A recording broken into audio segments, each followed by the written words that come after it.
So, good afternoon guys. Nandito na naman tayo sa kalsada ngayon. Ayan o. Ayan yung GPS na gamit ko. Dahil hindi ko kabisado yung pupuntahan. Naka 4 wheels tayo ngayon ng Alphard model 2024. So, ito yung GPS na gamit ko. I-cross natin ngayon yung tunnel dito sa sa Hong Kong, pero underwater tayo dadaan. Pero tunnel siya. So ayan, underground. Yes. In Pero, water in underground. yes, water and underground. Yes. Visit my friends. So ayan, nakikita nyo yung kalsada. Medyo traffic. Expressway to kasi, expressway. 6 kilometer in water inside. So 6 kilometer. said he's my friend, 6 kilometer water upside under tunnel, underground. So sa madaling salita, dadaan tayo ng underground ng 6 kilometer sa ilalim, pero sa ibabaw ng tubig. So makikita nyo mamaya sa GPS kung paano tawirin ng kalsada ang tubig na dagat dito sa Hong Kong. Cross Harbor Tunnel. Ayan, kung nakikita nyo, ayan nga, Cross Harbor Tunnel. Yes. So i-cross natin yan. Ang sa ibabaw niyan tubig, sa ilalim tayo ng tunnel ng 6 kilometer.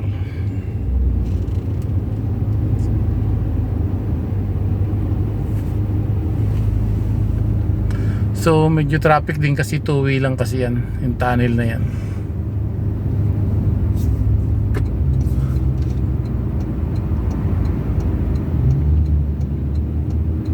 So ayan na nga tayo, umpisa na natin baybayin yung tunnel. Kung nakikita nyo sa harapan ko yung GPS na yan, ayan o, yung sa part ng blue na yan, ano na siya, dagat na. So shout out sa mga mandaragat dyan. Baka dumaan kayo dito sa babaw ng tunnel na to.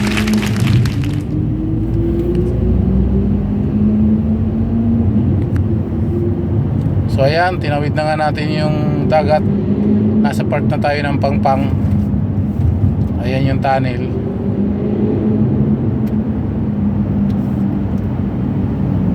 Ayan yung kulay blue na nakikita nyo sa GPS. Tubig yan, dagat, ilalim ng tunnel. Ito yung harbor tunnel dito, na parang napaka-imposible na nagkaroon ng kalsada sa ilalim ng tubig. So napaka-imposible pero nagawa.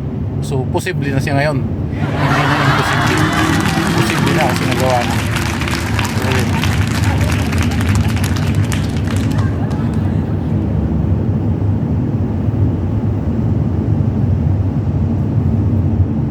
So, ayan, pwede dumaan yung bus na public transport sa ilalim ng tunnel. Kwun Thong to Hong Kong Center. Kwun Thong to Hong Kong Center. Route 101.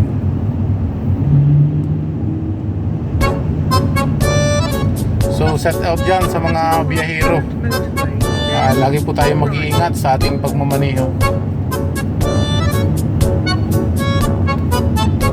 GPS signal lost. So ayan o, malayo-layo na yung tinakbo natin. Nasa kalagitnaan tayo ng dagat. Kung nakikita nyo yung GPS nya, kulay blue, tubig yan sa ibabaw. Ibabaw ng tunnel na yan.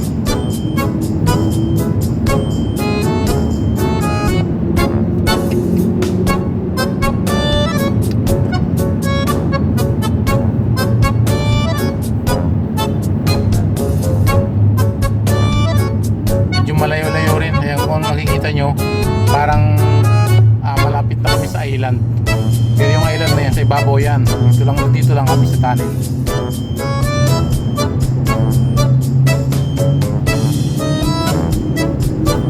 So guys, paglabas natin dito, puputulin na natin yung video at nandito na tayo, nakalampas na tayo ng dagat. So ayan na nga, nakalabas na. So ang labas namin dito na sa mga building na. So ayan na yung view ng pinaka-city ng Hong Kong. So hanggang dito na lang ang ating video. Maraming salamat sa mga nanood.